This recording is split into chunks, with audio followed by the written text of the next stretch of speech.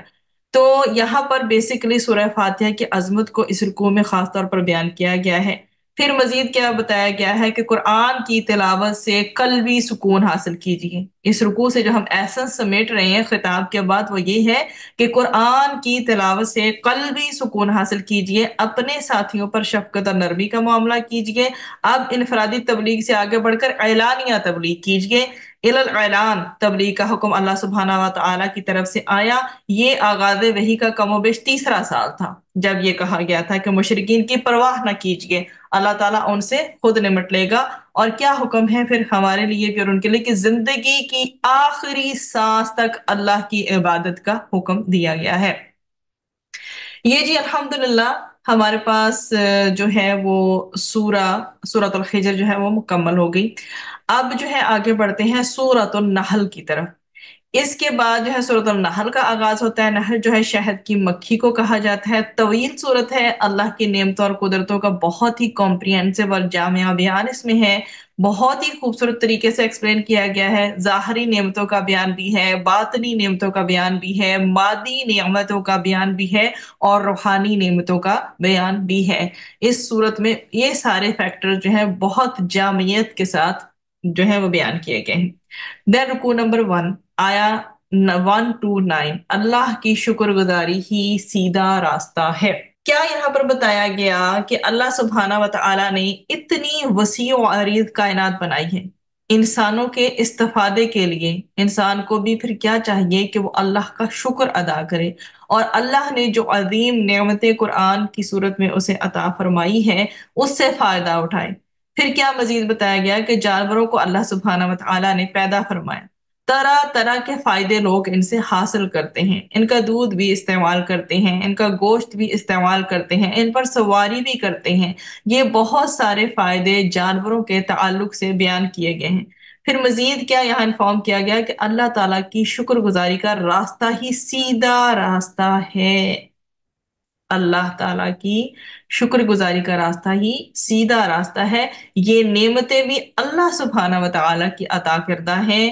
کیا بندوں نے ان چیزوں کو پیدا نہیں کیا تو خالق کی عظمتوں اور نعمتوں کا پھر اعتراف کریں اور خالق کا شکر گزار بننے کی کوشش کریں۔ پھر رکوع نمبر 2 ہے ہمارے پاس، آیات ہیں 10 سے لے کر 21 تک۔ اللہ کی نعمتوں کا شمار ناممکن ہے۔ بہت ساری نعمتوں کا ذکر اس رکوع میں آیا۔ آسمان سے بارش برسائی جاتی ہے، طرح طرح کی نباتات اگائی جاتی ہیں، رات دن سورج چاند اللہ نے انسان کی خدمت پر لگا دیا ہے۔ پانی کی برکات کو ہی دیکھ لیں، ان میں 3 طرح کی برکات ہیں۔ نمبر 1، پانی انسان کی پیاس بجھاتا ہے اور اس کی جسم کی کئی جسمانی ضروریات کو پورا کرتا ہے۔ نمبر 2، پانی کے ذریعے وہ چارہ گھاس اور جو پتے پیدا ہوتے ہیں جو جانوروں کے لیے خوراک بنتے ہیں۔ پانی نہ ہو تو ان کا اگنا بھی مشکل ہو جائے، ممکن نہ رہے۔ دین پوائنٹ نمبر 3 اس میں دیکھیں پانی کی بلیسنگز میں کہ پانی کے ذریعے طرح طرح کی کھیتیاں، مطلب زیتون، کھجوریں، انگور، کئی قسم کے پھل اور کئی قسم کے میوے پیدا ہوتے ہیں۔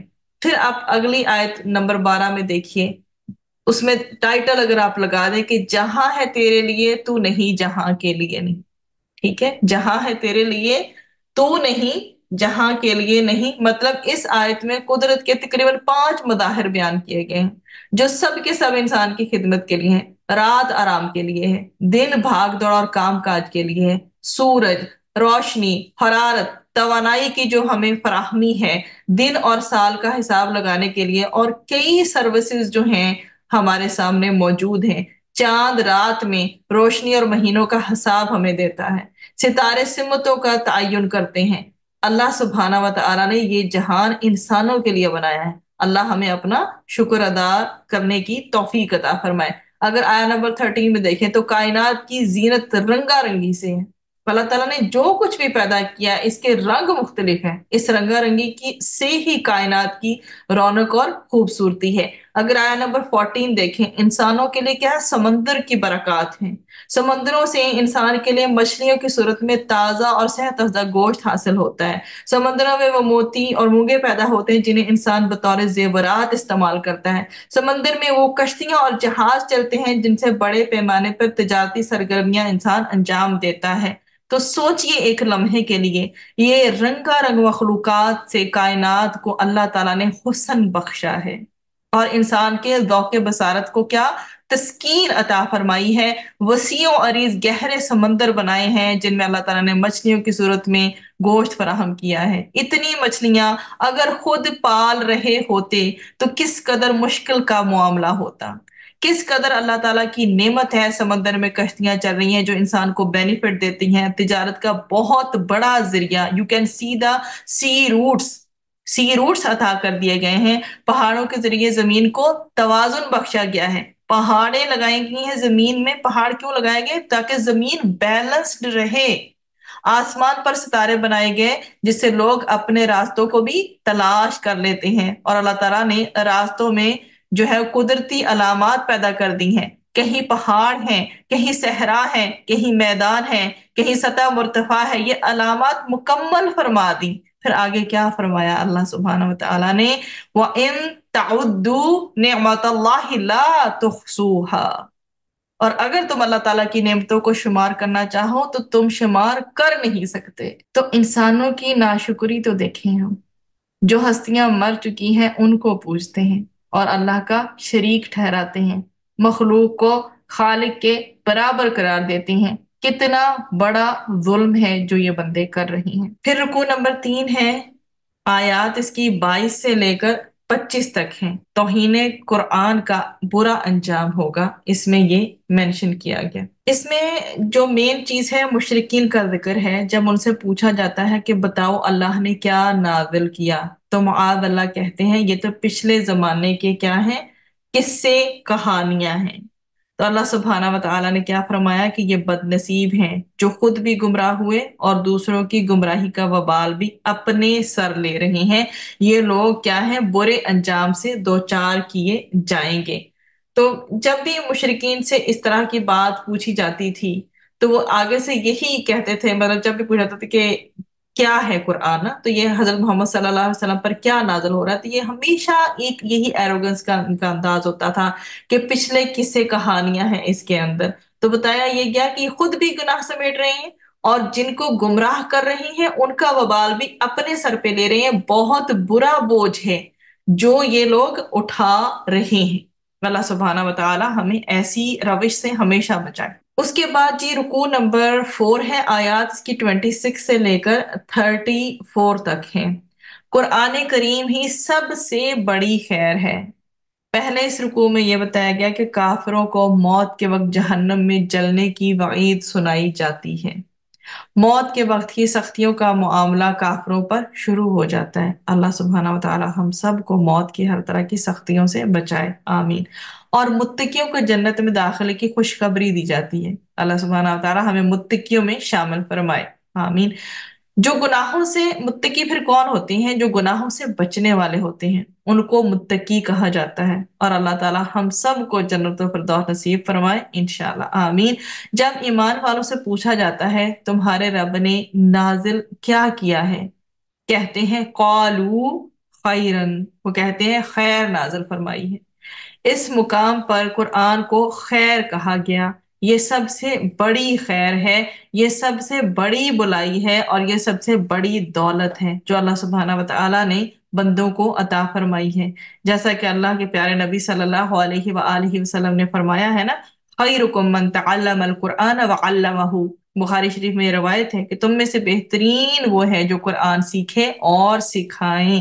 وہاں بھی خیر کا لفظ آیا ہے۔